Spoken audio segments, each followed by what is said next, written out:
This whole site was one prompt into Claude Fable 5, and that's what you're looking at. I took a hover reveal effect I like, wrote the prompt so it's super optimized, and pointed the whole thing at a skincare brand called Lumen. And the part that actually got me, it looked perfect on desktop, but it completely broke on mobile. Until one extra line in the prompt locked the reveal to the viewport, fixed it outright. So in this video, I'm going to show you image generation, the reveal effect, the full landing page, the entire build in less than 12 minutes. And I'm going to show you every step of the way. So Claude Fable 5 is the new model. And the thing that's different about it isn't that it writes code faster. It's that it can hold a whole design brief in one prompt. That includes layout, motion, color, the way an element behaves when you scroll or hover, and actually build it. Instead of handing you a static page and leaving the interaction. Now, at the time of me recording this video on July the 2nd, 2026, Fable 5 has been redeployed because on Friday, June the 12th, the US government actually applied a export control for users outside of the US. And this was a big deal because Claude Fable / Mythos was smashing all benchmarks when it came to large language model. And honestly, the hype was justified. Building Lumen is actually really easy, and there's only two images that you need. The first is the before image, and that's everything you can see: the dehydrated skin, the red pores on the nostrils, and the pimples. And then there's the after, which is the same image, but everything's better. The skin's hydrated, there's no pores, and everything was one-shotted inside of Fable 5. So the first step is to find an image that you can clone, that you can use as the foundation. Now I'm over in Pinterest here. This is a great website for inspiration. The search I'm using is macro skin texture photography editorial, and you're gonna get a bunch of images. Just use something if you're gonna build a skincare website like this that has the effect that you want. Now we're not gonna use these exact images. We're gonna use these and clone something inside of Google Gemini. So I went ahead and saved this image here because I really like the effect. Once you have the image, head over to Google Gemini, or you can use any image generator. I'm using Gemini because I'm already paying for the pro plan, but you can do this on Higgsfield, there's Leonardo, there's a bunch of. Upload the reference image that you just took from Pinterest. So for me, it was this one here. And then I gave it this a very simple prompt. Now I'll include all the prompts in the workflow kit, and I'll show you how you can get that at the end of this video. So after about 30 seconds to a minute, it came back with this, which wasn't bad, but it's not aggressive enough. Like I can't see pimples, I can't see rashes. And obviously I'm selling skincare on Lumen, so I want to see a contrast. So after a few iterations where I was tweaking the prompt, Gemini actually created this image for me. And this is perfect because it has the pimples,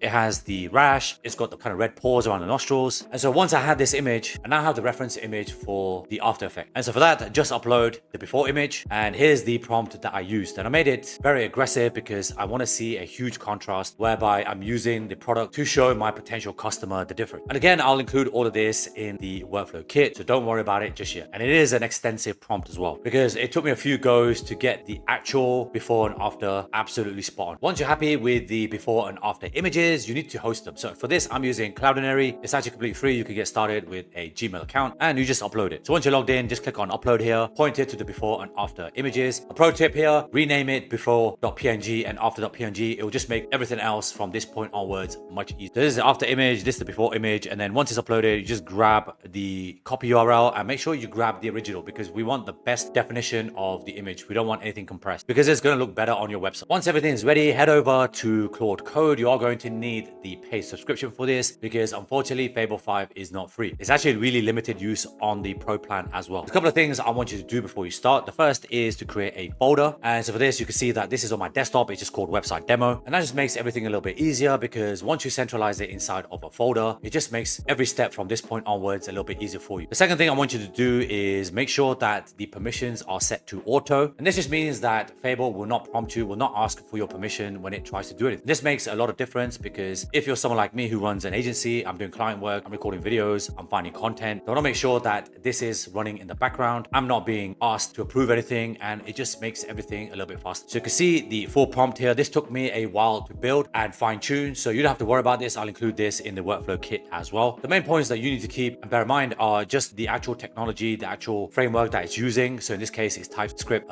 Vite, and Tailwind, as well as React 18. This just makes it a bit more dynamic versus a static HTML website. I've asked it to find these fonts from Google and it's freely available. And this is where the before image actually sits. So this is the Cloudinary cloud storage. It's completely free. This is the before image. This is the after image. Basically, they're going to be overlapped. And then I'm going to use a filter to get that filtered effect. And everything else is just a layout. So the font, name, the brand, everything that you see on the menus and the responsiveness. So this is optimized for desktop and mobile. Now for this example, I just showed you the homepage, but obviously you would build this out across all the product pages, the about us, contact, and so on. But once desktop was done, I actually built into the prompt to do a quick mobile check because most users are now mobile users. And if you're building this for a real company like a skincare brand or a med spa, you want to make sure that it works across all devices. The good news for you is that this prompt takes care of it. So mobile checks out, resetting the viewport and closing the menu. And what's great about Fable 5 is that Claude will tell you everything that is done. And this is perfect for documentation. If you're working for a client, you build this, you want to give them some supporting documentation, you can actually copy all of this, rewrite it into like an SOP